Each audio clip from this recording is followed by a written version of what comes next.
అప్పుడు యెహోవా యెహోషువతో ఇట్లా యెహోవా యెహోషువతో అంటున్నాడు, నేను యెరికోను దాని రాజును పరాక్రమము గల శూరులను నీ చేతికి అప్పగించుచున్నాను. మీరందరూ నీకు అప్పగిస్తున్నాను అన్నాడు. ఎవరిని అప్పగిస్తున్నాను అన్నాడు?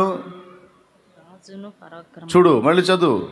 యెరికోను దాని రాజును పరాక్రమము గల శూరులను నీ చేతికి అప్పగించుచున్నాను. అదిగో, ఎరికోను దాని రాజును పరాక్రమం గల శూరులు ఎరికలు ఎవరైతే ఉన్నారో వారిని కూడా నీ చేతికి అప్పగిస్తున్నా. దానిని నీకు ఇచ్చేసాను, ఇదిగో ఇస్తున్నాను.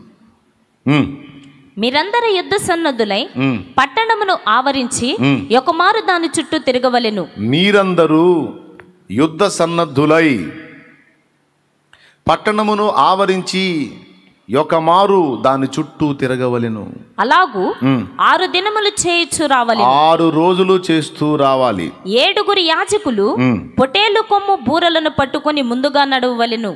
7వ దినమున మీరు 7 మారులు పట్టణము చుట్టూ తిరుగుచుండగా ఆ యాజకులు బూరలను ఊదవలెను. దేవునికి స్తోత్రం కలుగును గాక. రోజుకు ఒకసారి ఆ పట్టణం చుట్టూ తిరగండి. నేను చెప్పిన పద్ధతిలో యుద్ధ సన్నద్ధులై ఉండండి. 7 యాజకుల్ని ముందు పెట్టుకోండి, వాళ్ళు బూరలూతూ రావాలి. అలాగున 6 రోజులు చేయండి.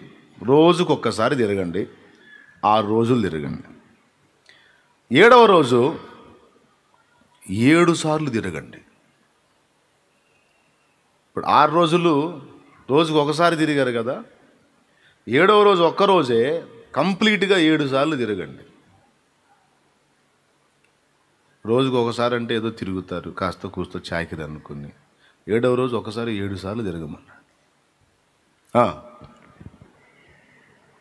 మీరు 7 మారులు పట్టణము చుట్టూ తిరుగుచుండగా ఆ యాజకులు బూరలు నూదవలెను.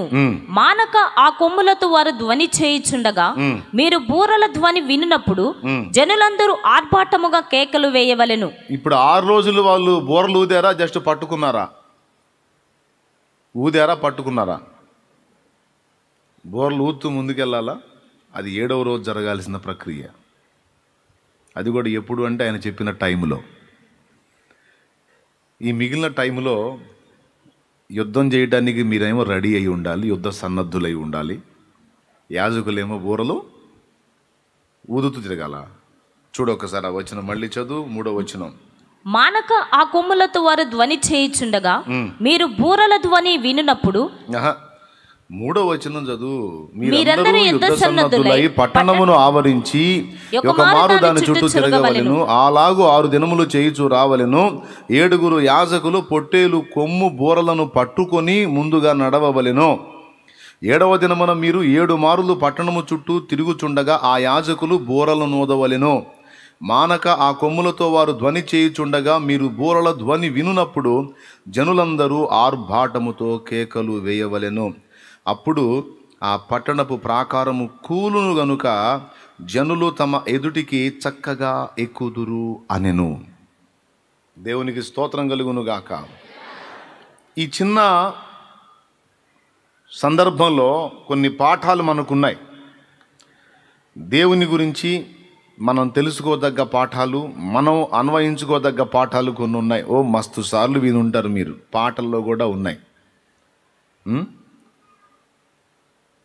స్తుతించిన సాతాన్ పారిపోతాడని ఆయన బెర్క్మెన్స్ గారు పాడాడు. స్తుతించి పాడి కోటను కూల్చేద్దాం, స్తుతుల శక్తితో ఎరికో పట్టేద్దాం, స్తుతించిన సాతాన్ పారిపోతాడు. ఆయన పాడినప్పుడు ఈ పాటనే, ఈ సందర్భాన్నే ఉటంకించాడు అన్నమాట. పాటల్లో ఉన్నాయి. యుద్ధము యెహోవాదే అనే పాటలో కూడా ఈ సందర్భాన్ని ఉటంకిస్తారు. ఎరికో గోడలు ఎదురైన ఎర్ర సముద్రం అడ్డు వచ్చినా అడ్డగించిన, చాలా పాటల్లో మెన్షన్ చేశారు ఈ సన్నివేశాన్ని. కాబట్టి నాకు తెలిసి విశ్వాసుల్లో చాలామందికి ఈ సందర్భం తెలుసు. ఇశ్రాయేలీలు ఎరికోని ఎలా చుట్టుముట్టారో, ఏ విధంగా దేవుడు ఆ ప్రాకారాలు కూల్చి వాళ్ళని ఇశ్రాయేలీలకు అప్పచెప్పాడో, ఇదంతా మస్తు సార్లు విన్నాం, తెలుసు. కానీ ఇందులో ఉన్న పాఠం ఏంటో చూద్దాం. ఇక్కడ 7 రోజులు వాళ్ళకి దేవుడు పని చెప్పాడు. మొదటి సంగతి చెప్తున్నాను. ఇశ్రాయేలీయులకు దేవుడు ఇచ్చినటువంటి ఆజ్ఞలలో ఒక ఆజ్ఞ, నిర్గమాకాండం 20వ అధ్యాయం మీరు కానీ చూడగలిగితే, నిర్గమాకాండం 20వ అధ్యాయం మీరు చూడగలిగితే అక్కడున్న 10 ఆజ్ఞలలో ఒక ఆజ్ఞ మీరు గమనించవచ్చు. చూడండి, 8వ వచనం నుంచి చదువు. విశ్రాంతి దినమును పరిశుద్ధముగా ఆచరించుటకు జ్ఞాపకం ఉంచుకొనుము. 6 దినములు నీవు కష్టపడి నీ పని అంతయు చేయవలెను. 7వ దినము నీ దేవుడైన యెహోవాకు విశ్రాంతి దినము. దానిలో నీవైనను, నీ కుమారుడైనను, నీ కుమార్తె అయినను, నీ దాసుడైనను, నీ దాసి అయినను, నీ పశువైనను, నీ ఇండ్లలోనున్న పరదేశి అయినను ఏ పనియు చేయకూడదు. 6 దినములలో యెహోవా ఆకాశమును, భూమియు, సముద్రమును, వాటిలోని సమస్తమును సృజించి 7వ దినమున విశ్రమించెను. అందుచేత యెహోవా విశ్రాంతి దినమును ఆశీర్వదించి దాన్ని పరిశుద్ధపరిచెను. నీ దేవుడైన యెహోవా. చూసావా ఏం చెప్పాడు దేవుడు ఆజ్ఞ? విశ్రాంతి దినమున నువ్వు ఏ పని చేయకూడదు అన్నాడు. వారానికి ఎన్ని రోజులండి? 7 రోజులు. ఇక్కడ ఎరికో చుట్టూ వీళ్ళని తిరగమన్న రోజులు ఎన్ని? 7 రోజులు. ఆయనే ఆజ్ఞల్లో ఒక ఆజ్ఞగా ఏమి ఇచ్చాడు? విశ్రాంతి దినం రోజు నువ్వు ఏ పని చేయకూడదు. ఇంకా మరికొన్ని వచనాలలో ఉంటుంది, నీ ఉన్న చోటు నుంచి ఎక్కడికి ప్రయాణం చేయకూడదు అంటాడు. విశ్రాంతి దినము రోజు నీవు బరువులు మోయకూడదు అంటాడు. విశ్రాంతి దినము రోజు మీ ఇండ్లలో అగ్ని రాజబెట్టకూడదు అంటాడు. అంటే పొయ్యి వెలిగించకూడదు. అంతకుముందు మన్నా ఇశ్రాయేలు జనాంగానికి దేవదూతల ఆహారమైన మన్నాను కురిపించాడు. కొత్తిమీర గింజల వలె ఉంటుంది. ఆ మన్నాని ప్రొద్దున్నే లేచి పాళెం చుట్టూ తిరిగి సమకూర్చుకోవాలి. తెల్లవారేటప్పటికి మంచు పడ్డట్టు పడుద్ది. వాళ్ళకు కావాల్సిన ఆహారం ఆకాశం నుండి కురిపించాడు. కొత్తిమీర గింజలు అంటే ధనియాలు. ఆ ధనియాల గింజ అంత సైజులో ఉంటుందన్నమాట, గింజలు గింజలుగా. అది ఆకాశవాసుల ధాన్యం, దేవదూతల ధాన్యం, దేవదూతల ఆహారం. అది ఆ మన్నాని తన ప్రజల కొరకు కురిపించాడు ప్రభు. 6 రోజులు ఏ రోజుకు ఆ రోజుకు సరిపడా మన్నాను సమకూర్చుకోవాలి. అర్థమైందా? ఆ వచనాన్ని తీసి పెట్టుకోండి. ఏ రోజుకు ఆ రోజు సరిపడా మన్నాను సమకూర్చుకోవాలి. 6వ రోజు 2 అంతలు సమకూర్చాలి. ఎందుకంటే 7వ రోజు విశ్రాంతి దినం కనుక 6వ రోజు 2 అంతలు సమకూర్చుకోవాలి మన్నాని. ఎందుకంటే విశ్రాంతి దినం రోజు ఏ పని చేయకూడదు. అట్లయితే మొదటి రోజే 6 రోజులు సరిపడా సమకూర్చుకుంటే ఇంకా బాగుంటుందిగా అంటే స్టాక్ ఉండదు అంటాడు దేవుడు. ఇప్పుడు ఈ రోజుకు సరిపడా నీవు సమకూర్చుకోవాలి. ఏ రోజుకు ఆ రోజే. 2 రోజులకి సరిపడా నేను ఇప్పుడే సమకూర్చుకుంటాను అంటే మరుసటి దినమునకు అది పాడైపోయి కంపు కొట్టెను అని ఉంది. దేవునికి స్తోత్రం. కొంతమంది కక్కుర్తోళ్ళు ఆ పని చేశారు. డైలీ తిరిగేది ఏంది, ఒకరోజే అంతా మనం సమకూర్చుకుందాం. ఇప్పుడు మనం కానీ తపన పడ్డట్టు జీవిత కాలానికి సరిపడా ఒకేసారి కొప్పేసుకుందాం అని తపన పడుతున్నారుగా కొంతమంది. జీవిత కాలానికి సరిపడా ముందే సమకూర్చేసుకుందాం, అంతా కొప్పేసుకొని తర్వాత కూర్చొని తిందామని. ఈ కొప్పేసుకునే ప్రక్రియలో, ఆ కుప్పను పెంచుకునే ప్రక్రియలో పాపం వీళ్ళు బతుకంతా కుప్పను వేసుకునే పనిలోనే ఉంటారు, కానీ తినేదానికి అవకాశం ఉండదు. చివరికి ఆ కుప్ప వేసుకొని దాన్ని చూసుకుంటూ పోతారు. తెలివైనోడు ఏం చేస్తాడంటే దేవుడిచ్చిన దాంతో ఎప్పటికప్పుడు తృప్తి చెందుతాడు, కృతజ్ఞతలు చెల్లిస్తాడు. ఎప్పటికప్పుడు ఏ రోజుకు ఆ రోజు దేవుని మీద ఆధారపడతాడు. రేపటిని గూర్చి కలత చెందాడు. ఎందుకంటే ఈ రోజుకి నిన్నటికి పోషించిన దేవుడు రేపటికి కూడా ఆయన ఉన్నాడు. ఎవరున్నా లేకపోయినా ఆయన ఉంటాడు. ఇప్పుడు పెద్ద ఆయన లేకపోతే కదా మనం రేపటి గురించి గందరగోళం కావాలి. ఇప్పుడు మన అమ్మ నాన్న ఉంటారు, వాళ్ళు మనకు సలహాలు చెబుతుంటారు. ఏమని, నేను ఎంతకాలం ఉంటాను రా, నీ కాళ్ళ మీద నువ్వు నిలబడాలి కదా. పాపం వాడి కాళ్ళ మీద నిలబడి ఉంటాడు, కానీ మా నానేమంటాడు, నువ్వు నీ కాళ్ళ మీద నువ్వు నిలబడాలి కదా అంటాడు. అంటే అర్థం ఏంటంటే, నా మీద ఆధారపడి బ్రతకటం కాదురా, నీ అంతటా నువ్వు బ్రతకటం నేర్చుకోవాలి. ఎందుకంటే నాన్న ఉండడు కాబట్టి, అమ్మ కూడా అట్టే కాలం ఉండదు కాబట్టి వాళ్ళు చెప్తారు. కానీ మనకు మన ఆత్మలకు తండ్రి అయినటువంటి దేవుని విషయంలో ఆ ప్రాబ్లం మనకు లేదు. ఆయన నిన్నున్నాడు, ఈరోజు ఉంటాడు, నిశ్చయంగా రేపు కూడా ఉంటాడు అంతే. హల్లెలూయా. పెద్దోళ్ళు చెప్పిన మాట వాళ్ళు ఉండరు కాబట్టి సరిపోయిద్ది, కానీ దేవుడు ఆ మాట చెప్పడు. ఏంటి, ముందే నువ్వు అన్నీ సమకూర్చుకో, మళ్ళీ రేపు నేను ఉంటానో ఉండనో తెలియదు కదా బేటా, అన్నీ ముందే రెడీ చేసుకో అనడు. ఇంకా ఏమంటాడు తెలుసా, ఏ నాటికీడు ఆ నాటికి చాలుందో, రేపటిని గురించి నువ్వు విచారించొద్దు, రేపు దాని సంగతులను గురించి అదే విచారించనివ్వు. నువ్వైతే ఇప్పుడు గందరగోళం కావద్దు, రేపటి రూపం అనేది ఏందో నీకు తెలియదు, అనవసరంగా నువ్వు ప్రెజర్ అవ్వద్దు, నువ్వు ఎందుకు చింతిస్తావు, ప్రశాంతంగా ఉండు. నిన్నటికి నేను తోడై ఉన్నానుగా, ఈ రోజుకు తోడై ఉన్నానుగా, రేపటికి కూడా నేనే నీకు తోడై ఉంటాను. అందుకే నేను ఇది 2వ చరణంలో పెట్టి ఒక పాట పాడుకున్నా, నా హృదయానికి నేను చెప్పుకున్నా.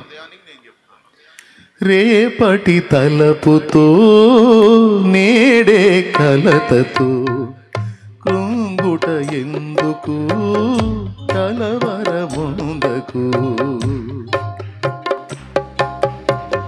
రేపటి తలపుతో నేడే కలతతో కృంగుట ఎందుకు, కలవరముందకు. నమ్మదగినవాడు నీ దేవుడు, సర్వకాలము నిన్ను విడువడు. వాగ్దానమే నీకుండగా భయమేలనే ప్రాణమా, వర్ణింపగా సాధ్యమా నీపైన యేసయ్యకున్న ప్రేమ. నిన్నే పిలచి తనలా మలచే, యేసుపై ఆనుకో నా ప్రాణమా, ఆ యేసునే నమ్ముకో అంతరంగమా. యేసుపై ఆనుకో నా ప్రాణమా, ఆ యేసునే నమ్ముకో అంతరంగమా. హృదయమా హృదయమా నా హృదయమా, యేసయ్య ప్రేమను గాంచుమా, యేసయ్య ప్రేమను గాంచుమా. ప్రాణమా ప్రాణమా నా ప్రాణమా, యేసయ్య స్నేహము గోరుమా, యేసయ్య స్నేహము గోరుమా. నిన్నే తలచి నిన్నే వలచి, దేవుడే మనుషుడైన చిత్రము చూడుమా, ఆ దేవుడే చిత్రము చూడుమా. దేవుడే మనుషుడైన చిత్రము చూడుమా, ఆ దేవుడే దీనుడైన చిత్రము చూడు. దేవునికి మహిమ. గట్టిగా చెప్పు హల్లెలూయా. ఇంకొకసారి చెప్పు, దేవుని గొప్ప నామానికి మహిమ కలుగును గాక. ప్రియులారా, నేను చూసుకుంటాగా రేపు, ఏమో ప్రభా మళ్ళీ నువ్వు నన్ను ఏమైనా మర్చిపోతావేమో అని. నువ్వు పుట్టినప్పుడు మర్చిపోలా, ఇంతకాలం ఇన్ని సంవత్సరాలు ప్రయాణం చేసిన దాకా నిన్ను మర్చిపోలా. ఇన్ని సంవత్సరాలు నిన్ను మర్చిపోకుండా తోడయ్యుండి కాపాడుకున్న వాడిని రేపు మర్చిపోతానా వెర్రిముఖమా అంటాడు ఆయన.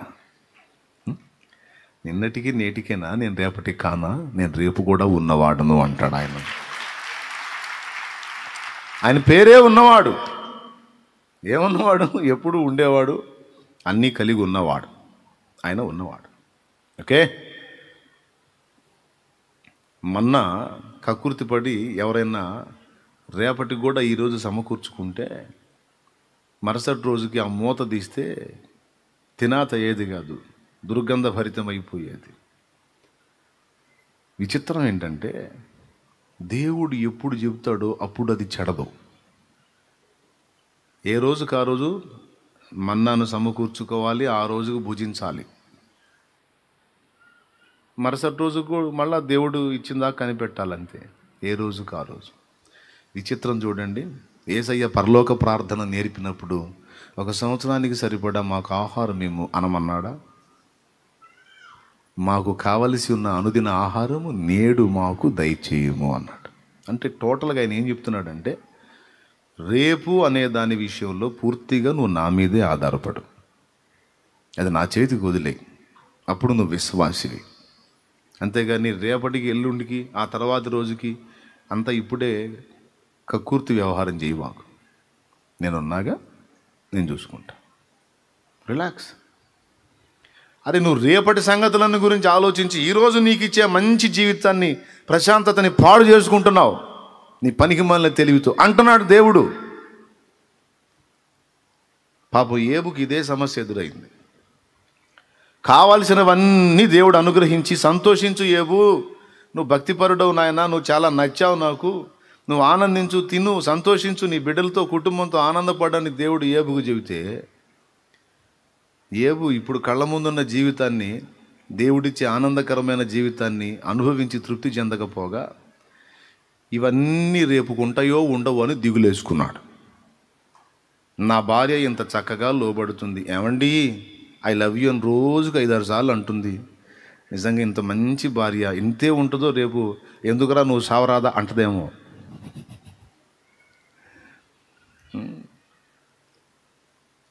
పిల్లలు పచ్చగా కళకళలాడుతూ చక్కగా ఎదుగుతున్నారు నా బిడ్డలు, డైలీ ఫంక్షన్ చేసుకుంటున్నారు. ఇక వాళ్ళకి అదే పని. రోజుకు ఒక ఇంట్లో వాళ్ళు గ్యాదర్ అవ్వటం, మంచిగా తినటం, సంతోషించటం. వీళ్ళ ఆనందం ఏమైపోతుందో, ఈరోజు ఇలా ఉన్నారు రేపు ఏమైపోతారో, నా భార్య ఇలా ఉంది రేపు ఏమవుతుందో, నా దాసదాసి జనాంగం నా నీడ నా అడుగు సప్పుడు వినపడితే అమ్మో అయ్యగారు వస్తున్నాడు, అమ్మో బాబో అని గడగడలాడిపోతూ ఉన్నారు. నేను నీళ్ళ దగ్గర కాళ్ళు కడుకోవడానికి వస్తే 2-3 పరిగెత్తి నీళ్ళు ఇస్తారు, నాకు వస్త్రం ఇస్తారు. ఆహారం దగ్గరికి వెళితే హడావుడిగా గందరగోళం అయిపోయి నాకు అన్ని సిద్ధం చేస్తారు. నేను ఎవర్రాది అని అంటే చాలు 10 మంది పరిగెత్తుకుంటూ వస్తారు. ఈ దాసి జనాంగం ఇలానే ఉంటారో ఉడతారు. ఈ దిగులేసుకోవటం మొదలుపెట్టాడు. అది 3:25లో ఉంటుంది. ఏబు గ్రంథము 3:25. ఏది వచ్చుందని నేను బహుగా భయపడి తినో అది ఏ నాకు సంభవించుచున్నది. నాకు భీతి పుట్టించినదే నా మీదికి పుట్టించినదే, నాకు భీతి అంటే భయము పుట్టించినదే నా మీదికి వచ్చుచున్నది. ఎందుకు అట్లా ఆలోచించావు? ఏది వచ్చుందని ఎందుకు భయపడ్డావు? ఏదో వచ్చుందని ఎందుకు భయపడ్డావు? అన్నీ ఇచ్చిన దేవుడు అన్ని విషయాల్లో భద్రంగా నిన్ను కాపాడగలడు. ఆ విషయంలో ఎందుకని దేవుని మీద ఆనుకోలేకపోయావు? నీ కళ్ళ ముందు దేవుడిచ్చినటువంటి ప్రశాంతమైన జీవితాన్ని ఈ రోజుకు అనుభవించు బిడ్డ, నీకు కావాల్సినవన్నీ నేను ఇచ్చాను, రేపటి సంగతి నేను చూసుకుంటానని దేవుడు చెప్పినప్పుడు రేపటిని దేవునికి అప్పచెప్పాలి. కానీ దేవుడికి అప్పచెప్పాల్సిన రేపు దాని రూపం ఎలా ఉంటుందో తెలియని నీ రేపటి సంగతిని గురించి ఈరోజు నువ్వు ఆ బరువు ఎందుకు నెత్తినేసుకుని గందరగోళం అయిపోయి కుమిలిపోతున్నావని అడుగుతున్నాడు దేవుడు. నువ్వు విశ్వాసివా అవిశ్వాసివా? విశ్వాసినే ప్రభు. మరి ఎందుకు అట్లా అనుమానిస్తావు? రేపటి రూపం తెలియని దాన్ని నువ్వు ఆలోచించుకొని, నువ్వు ఎరగని రేపటిని గురించి ఆలోచించుకొని ఎందుకు ఈరోజు జీవితాన్ని వేదనతో గడిపేస్తావు? ఇప్పుడు చెప్పండి, అన్నీ ఉన్న ఏబుకి ప్రశాంతంగా అనుభవించాడా? ఈ పిల్లలు ఏమవుతారో అని వాళ్ళ గురించి దిగులేసుకున్నాడు. ఈ ఆస్తులు ఏమైపోతాయో దిగులేసుకున్నాడు. భార్య ఎలా అయిపోతుందో, దాసదాసి జనాంగం ఏమవుతుందో, ఈ వేదనతోనే ఈరోజు ఓకే, రేపటి సంగతి ఏంటి, ఈరోజు ఓకే, రేపటి సంగతి ఏంటని. అసలు ఈ విషయంలో మా నాన్న మంచి ఆదర్శ పురుషుడు. నాకు 6 పిల్లలు, మా అమ్మ గందరగోళం చేస్తుంది. మా ఇంట్లో అన్ని సమృద్ధిగా ఉన్నాయనుకో, హాయిగా విశ్రాంతికి వెళ్తాడు మా నాన్న.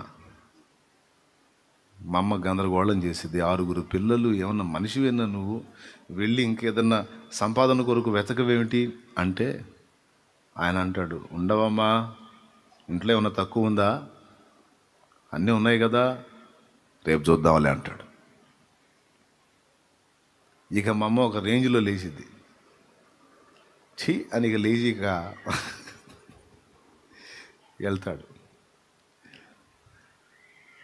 ఆయన ప్రశాంతతకు భగ్నం అన్నమాట.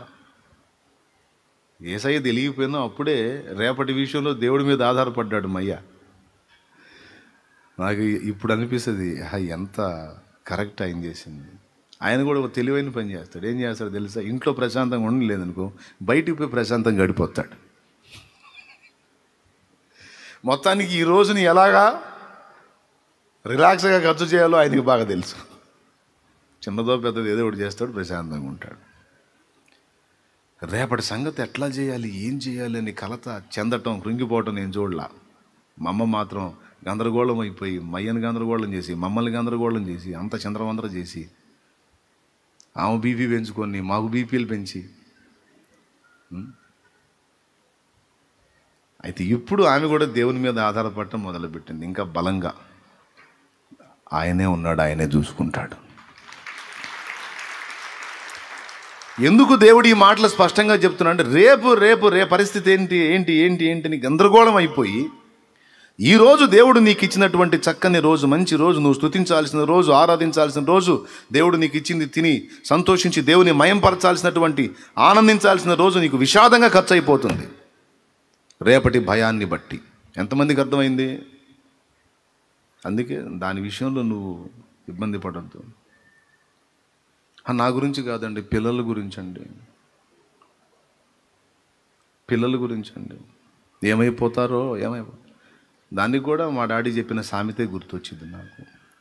సందకాడు తెచ్చేవాడి కోసం సగం పొద్దుకు తెచ్చేవాడు ఏడిచాడంట. అంటే తెలుసా,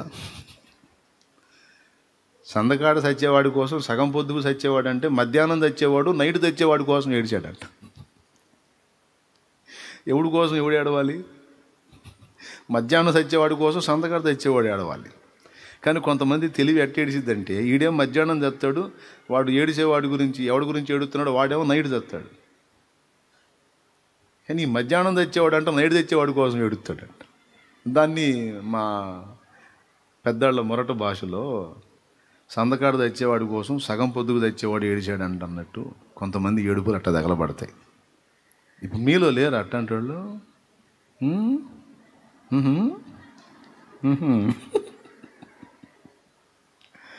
ఉన్నారు. అందుకే దేవుడు ఈ మాటలు పలికిస్తూ ఉన్నాడు. ఒకటి ఎందుకు పలికిస్తాడు? సో అట్లా చెయ్యొద్దు. ఏ రోజుకి ఆ రోజు నీవు అనుదిన ఆహారమును సమకూర్చుకోను. మరి విశ్రాంతి దినానికి ముందు రోజు ఏం చేయాలంటే అప్పుడు చెప్పాడు, 6వ రోజు నీవు 2 సమకూర్చు. ఆశ్చర్యం ఏంటంటే, మిగిలిన 5 రోజులు వాళ్ళు 2 సమకూరిస్తే మరుసటి రోజుకి అది కంపు కొట్టింది, దుర్గంధ భరితమైపోయింది. 6వ రోజు దేవుడు చెప్పిన ప్రకారం వాళ్ళు 2 సమకూర్చినప్పుడు అది ఖరాబ్ కాలేదు. 7వ రోజు మరి వారు ఏ పని చెయ్యకూడదు. విశ్రాంతి దినం పరిశుద్ధంగా ఆచరించాలి.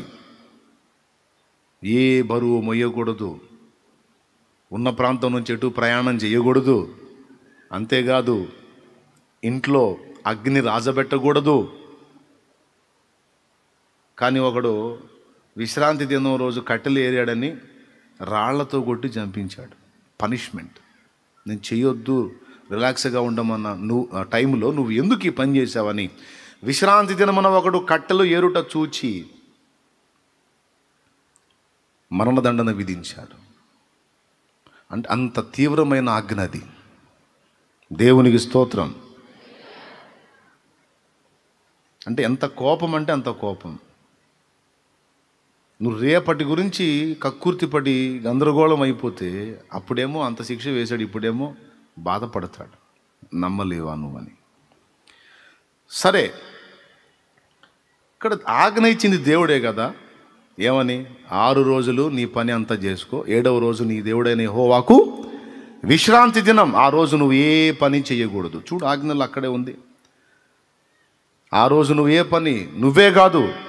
చూడు, నిర్గమాకాండం 20వ అధ్యాయం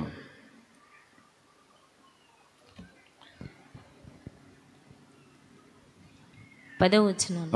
త్వరగా. 7వ దినము నీ దేవుడైన యెహోవాకు విశ్రాంతి దినము, దానిలో నీవైనను నీ కుమారుడైనను, అదిగో నీ కుమారుడైనా నీ కుమార్తె అయినను, నీ కుమార్తె అయినా, నీ దాసుడైనను, దాసుడు దాసురాలు కూడా, దాసి అయినను, నీ పశువు అయినను, నీ ఇండ్లలోనున్న పరదేశి అయినను ఏ పనియు చేయకూడదు. అది ఎవ్వరూ చేయకూడదు. ఆఖరికి పశువులతో సహా వదిలేసేయాలి, వాటికి కూడా రెస్ట్ ఇవ్వాలి. 7వ రోజు ఎవ్వరు ఏ పని, నీ ఇంటికి వచ్చిన చుట్టపోటుతో సహా ఏం చేయకూడదు. అట్లా ఇష్టమైతే వాడు నీ ఇంటికి రాని. లేదు, నేను విశ్రాంతి తిన రోజు కొంచెం చిన్న చిన్న పనులు ఉన్నాయంటే నువ్వు రావాకురా మా ఇంటికి అని చెప్పు. ఎందుకంటే నీకు డేంజర్ అది. ఇప్పుడు ఆజ్ఞ ఇచ్చింది దేవుడా కాదా? ఏమని ఆజ్ఞ ఇచ్చాడు? 7 రోజులు నువ్వు పని చేయకూడదు, 6 రోజులే చేయాలి. 7వ రోజు విశ్రాంతి దినం. అప్పుడు నువ్వు ఏ పని చేయకూడదు, జర్నీ చేయకూడదు, ఇంట్లో పొయ్యి రాజబెట్టకూడదు, బరువు మొయ్యకూడదు, కనీసం నీ పశువుని కూడా చేయనీయకూడదు అన్నాడు కదా. మరి ఇక్కడ ఈ ఆజ్ఞ ఇచ్చిన దేవుడే యెహోషువ గ్రంథంలో ఇందాక మనం చూస్తే 7 దినాలు నువ్వు తిరగమన్నాడు. నువ్వే ఆజ్ఞ ఇస్తావు, నువ్వే రద్దు చేస్తావా? నువ్వే ఇట్లా చేయి అంటావు, మళ్ళీ నువ్వే దాన్ని మీరతావా దేవా? ఇశ్రాయేలు జనాంగానికి నువ్వు ఇచ్చిన ఆజ్ఞ ఏంది? 7వ రోజు నువ్వు ఏం చేయకూడదు అని, కూర్చున్న చోటు నుంచి అవతలికి కదలకూడదు అన్న. మరి అట్లాంటప్పుడు 6 రోజులు ఇలా తిరగండి, రోజుకు 1 రౌండ్ తిరగండి ఆ పట్టణం చుట్టూ, 7వ రోజు ఏకంగా 7 సార్లు తిరగండి అన్నాడు. మన అంచనాకు ఆలోచిస్తే కనీసం ఈ 7 రోజుల్లో 1 రోజు ఖచ్చితంగా విశ్రాంతి దినం వచ్చి ఉంటుంది. అవునా కాదా? వచ్చి ఉంటుందా, ఉండదా? మరి అప్పుడు మరి దేవుడు చెప్పిన ఆజ్ఞ ఏమైంది?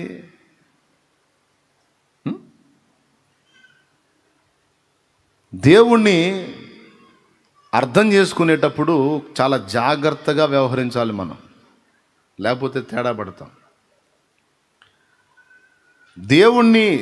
దేవుని వాక్యాన్ని గురించి మాట్లాడేటప్పుడు కొంతమంది థియాలజీ అని, కొంతమంది మేము స్కాలర్స్ అని, పండితులమని, మాకు దేవుణ్ణి గూర్చినటువంటి గొప్ప గొప్ప సంగతులు తెలుసు అని అభిప్రాయంతో దేవుని వాక్యాన్ని, దేవుని క్రమాన్ని కూడా ఒక చట్రంలో బంధించడానికి చూస్తారు.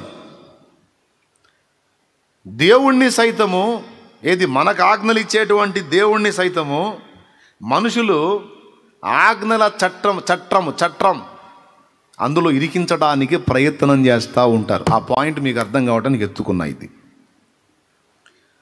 దేవా నువ్వు ఇలా అన్నావు కదా, మరి అన్నదానికి నువ్వు అలానే ఉండాలి కదా, నువ్వు మళ్ళీ ఇలా ఎందుకు చేశావు? దేవా నువ్వు పాత నిబంధన ఇచ్చావు కదా, ఇచ్చినోడు మళ్ళీ క్రొత్త నిబంధన ఎందుకు ఇచ్చావు? దేవా విశ్రాంతి దినం పరిశుద్ధంగా ఆచరించమన్నావు కదా, దేవా మళ్ళీ విశ్రాంతి దినం నువ్వే ఎలా మీరిపించావు? విశ్రాంతి దిన ఆచారం ఏర్పరిచింది నువ్వే, మళ్ళా యెహోషువతో చెప్పావు మాతో 7 రోజులు తిరుగుతానే ఉండండి అన్నావు. విశ్రాంతి దినాన్ని ఏర్పరిచింది నువ్వే. క్రొత్త నిబంధనలో విశ్రాంతి దినం రోజు బేతెస్తా కోనేటి దగ్గర 38 సంవత్సరాల జబ్బుతో పడున్న వాడిని బాగు చేసి విశ్రాంతి దినం రోజు వాడిని ఎత్తిన బరువు ఎత్తించి మోపించింది నువ్వే. ఏంటి దేవా ఇదే? నువ్వే చెబుతావు, నువ్వే మేరతావు. అసలు నువ్వు ఒక మాట చెప్పినప్పుడు ముందు నువ్వే కట్టుబడి ఉండాలి దానికి. నువ్వు ఒక మాట మాకు చెప్పినప్పుడు అసలు ముందు నువ్వు దాన్ని గౌరవించిన వాడివై ఉండాలి. నువ్వే మేరతావు, నువ్వే తృణీకరిస్తావు. ఎట్లా దేవా? ఇది రైట్ కాదు కదా. కాబట్టి దేవుడు అంటే పర్ఫెక్ట్గా ఉండాలి. మనకేం చెప్పాడు? అవునంటే అవును, కాదంటే కాదు అన్నాడు. మళ్ళీ ఆయనే అవునంటాడు, మళ్ళీ ఆయనే కాదంటాడు. ఏంటి ఆయన ఇష్టమా? ఎంతమందికి అర్థమైంది ఈ ప్రశ్న? రైట్. దీన్ని బట్టి ఆలోచించాల్సిన సంగతి ఏంటంటే, కొన్నిసార్లు దేవుడే అనుమతించినవి కొన్నిసార్లు దేవుడే రద్దు చేస్తాడు. మనం ఎప్పుడు మర్చిపోకుండా గుర్తుపెట్టుకోవాల్సింది ఏంటంటే, ఆజ్ఞ ఇచ్చిన వాడు దేవుడు, ఆయన ఇచ్చినది ఆజ్ఞ. దేవుడిచ్చిన ఆజ్ఞ గొప్పదైతే ఆజ్ఞ ఇచ్చిన దేవుడు ఆజ్ఞ కంటే గొప్పవాడు అన్న సంగతి మనం గ్రహించాలి. దేవునికి స్తోత్రం కలుగును గాక. హల్లెలూయా. ఆజ్ఞ ఇచ్చిన దేవుడు ఆజ్ఞ కంటే గొప్పోడు.